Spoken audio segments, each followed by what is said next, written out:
Hello guys and welcome back to the channel, or welcome if you're new. The Premier League season has officially kicked off. Arsenal winning their first game last week against Wolves at home by 2-0. Goals from Kai Havertz and Bukayo Saka got Arsenal off to the perfect start.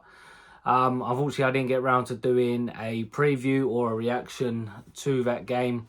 But just to briefly talk about it, I thought overall Arsenal well deserved the win, and there were some very positive signs there, especially in the first half. I thought there were some good performances. I thought Bukayo Saka played very well, getting a goal and an assist on the day. Kai Havertz picking up from the form he left last season, getting a goal and an assist as well. So two perfect starts for them, and overall I thought both players played very well. First half, I thought Arsenal dominated the possession mostly, created some chances and managed to finally get the opening goal. Second half, I do think the players tired and started making some sloppy mistakes. The likes of Saliba, Partey, Gabriel, just everyone really making some sloppy mistakes. And it got to a point Wolves' tails were definitely up, and they felt they had a chance to take something from the game.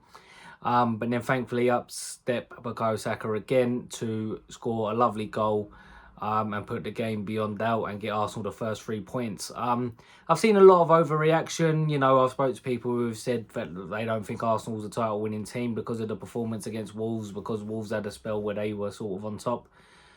Personally, I think that's a little bit of an exaggeration and a bit harsh. Wolves are a very good team, and I think people need to appreciate Wolves and show them some respects. But I think overall we did fully dominate the game. We fully deserved to walk away with the 3 points. And look, there's going to be tiredness early on in the season. There's going to be some sloppy moments. I've seen a lot of hate for Thomas Partey from that game. And look, don't get me wrong, I think Thomas Partey physically is washed as a player. But I thought first half he was very good. Excuse me. Played some lovely passes. You know, he has that sort of touch and movement that he can take players out of the game and progress us up the pitch like no one else can. Second half, he started giving away some sloppy balls, and I think a lot of that is due to fatigue and the fact that physically he's just not the Thomas Partey that he used to be. But I thought, you know, there was a bit of an overreaction to his performance. I thought he was fine, and I think Thomas Partey will play a role for us this season. He's not someone who we want to see week in, week out. Well, a lot of people would like to see a fully fit Thomas Partey week in, week out. I would love to see that, but I just don't think that version of Partey that we all remember and are in love with exists anymore. And I think the signing of Mikel Moreno that did get confirmed yesterday, that is not by Arsenal, but confirmed by David Ornstein and Fabrizio Romano, all the reliable journalists, that the deal has been agreed. He should be flying over for his medical today. Obviously, will not be playing against Aston Villa on the weekend, but should be in the squad to face Brighton next week. And I think throughout most of the season, you'll probably see a midfield of Declan Rice going back into the 6 role, Marino to the left 8, and Odegaard to the right 8/10 position. But it'll be then, you know, behind that, we've got some great depth in Jorginho, Partey, Fabio Vieira. But especially with Jorginho and Partey, you've got some real strong depth and experience there. So Partey will still have his part to play in the season, as will Jorginho. So overall, I think a good first week, and now it's time to follow it up in a really tough game away at Villa Park on Saturday, 5:30 kickoff.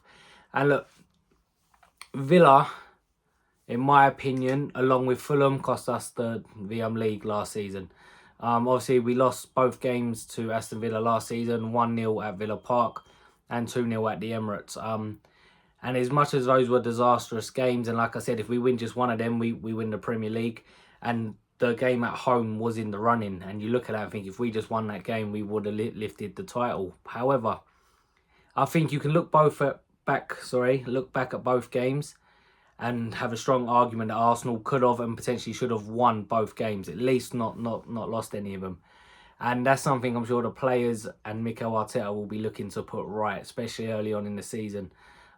Second game in, obviously, Manchester City had a tough away game the last week against Chelsea. Well, I say tough, Chelsea ain't a great team anymore, but on paper it's a tough game, and they made easy work of it, really. And I think Arsenal need to go to Villa and put in a performance and take all 3 points to show that we are serious, like we're still serious, and we're looking to continue the great form that we've had in 2024 and push for this title again.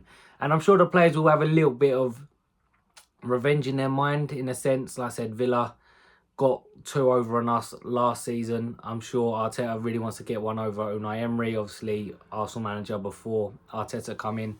And it is just a massive game. Tactically, there's battles and stuff over the pitch. But more importantly, I mean, we're so early on in the season, you don't know what version of both teams you're going to see. I thought Arsenal looked impressive mostly against Wolves, and I thought Villa had a good first game away at West Ham that I thought potentially could be a banana skin for them, but they managed to come through and win 2-1. But you look at like Villa's high line, can Arsenal exploit that? You look at the likes of Morgan Rogers and John McGinn, you know, players with real legs around Thomas Partey, who's probably gonna start. Can they run off him and cause him problems? So it is a very, very interesting game. And like I said, it's just one I look at and I think Arsenal have to win. We've got, you know, 2 really hard away games coming up after the international break in Spurs and City.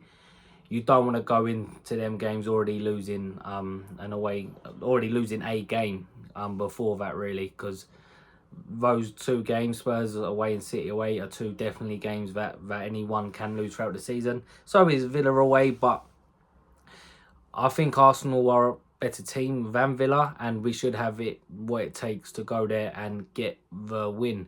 I think it'll be interesting to see what team Arteta goes with. So I'm just going to go into my quick predictions. Obviously, it'll be Raya in goal.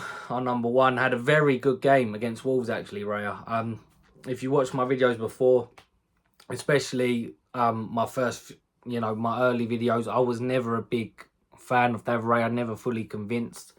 And what I've always said, even when he did grow on me towards the end of the season, I've always said, he's brilliant at commanding his box, and with his feet, he is decent.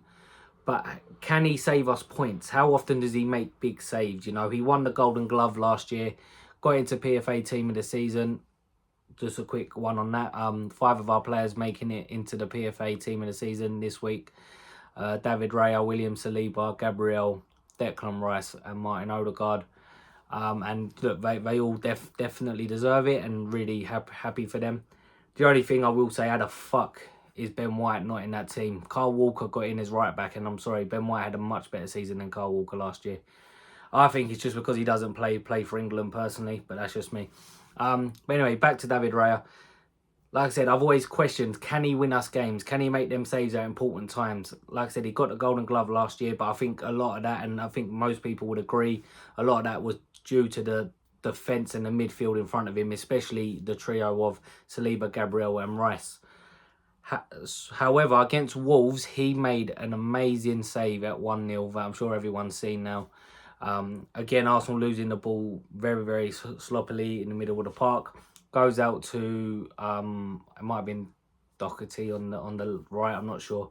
Puts in a great cross and their striker gets a great head on it. And Reyes going one way, manages to put his right hand out and save it. And then not just save it, he manages to get hold of the ball afterwards as well. So there's no potential follow-up from a Wolves player.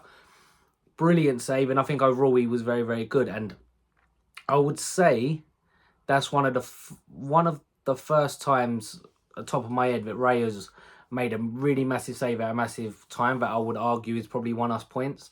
I do remember him doing it last year at Wolves away, actually, again, when Joe Gomez nicked it off Kivior, run into the box, smash it towards the roof of the net, and Raya managed to get fingertips and tips it onto the bar. So he has had, I'm not saying he's never made a good save for us. I'm just saying I've always questioned if he can make saves at big times that win us points. And I'm not saying Wolves has proved he definitely can, but it's definitely a positive sign, and hopefully he can improve on that and improve on last season and become a really top keeper, because I think that's still an area of, with a little bit of a question mark over it. We sort of sorted our left-back problem, in my opinion, with Calafiori and Timber coming back from fitness.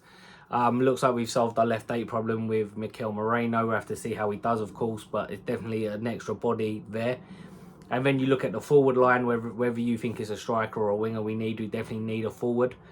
And then, not this season, but coming on to next season, in my opinion, if David Raya doesn't have an outstanding season where you can argue he deserves to be, and he can be a title-winning goalkeeper, I think you might need to look to upgrade him in that position. But yeah, just a quick word on David Raya, because I do think he deserves his praise for last week, and hopefully long may it continue.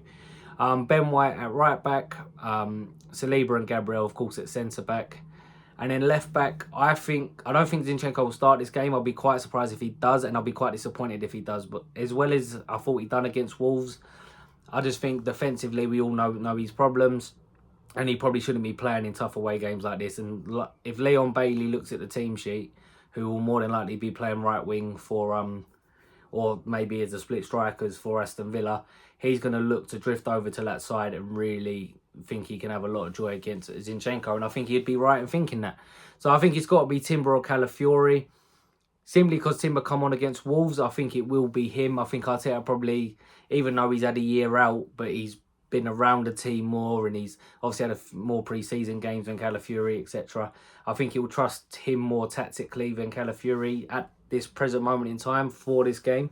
So I think Timber will go in, and also I think Timber, in terms of his ability on the ball and to get forward, maybe he would see him as someone who can contribute to the attack well as well. So I think Timber will get his first start of the season, first start in the league since Nottingham Forest, when unfortunately he did do his ACL. Midfield, I think Thomas Partey does stay in there. On the ball, I don't have any real worries about him. I know he can give sloppy passes away, but you know, most players do. It's just physically I do worry about him off the ball, but I would imagine he would start. Declan Rice slightly in front of him, and then Martin Odegaard obviously leading the midfield and captaining the team. And then I'm sure the front three will be Saka, Havertz, Martinelli. I personally was shocked that Trossard didn't start against Wolves, and a lot of people seem to have a theory that he went with Martinelli to get him ready for this Aston Villa game. Due to Villa playing a very high line and Martinelli being by far our quickest player, it probably makes sense. So I think he will start with Martinelli and look to exploit Villa's high line. That's the team I think he'll go with. Predictions. This is a game I feel can go pretty much anyway. But I will be very disappointed if Arsenal lose this. And I think Mikel Arteta and the players should be right geared up for this and making sure it doesn't happen. You can't let Aston Villa, with all due respect to them, because I think Villa are a fantastic team, you can't let them beat you 3 times in a row, twice last season and once this season. If we want to win the league, we have to go there and win, or at least draw. But I think we need to win. Like I said, they cost us the league last season, in my opinion. Let's make sure that's not going to happen again. So score-wise, it's going to be tight. I think Arsenal might win this 1-0. I can see us scoring at, not early. I think it might be second half goal, and I can see us just holding it out. Probably Calafiori coming on to solidify it, etc. And I can see us just taking the 3 points and moving on. But yeah, let me know in the comments, what do you guys think? What's your predictions? What team would you go for? What do you think of the Moreno signing, and what else do we need with the transfer window closing in a week's time? We'll be doing a reaction video either straight after the game, if not on Sunday. But yeah, let's be hoping for a big 3 points, and yeah, and hopefully some signings before the next game against Brighton. But yeah, speak to you guys soon. Have a good weekend. Take care. Bye bye.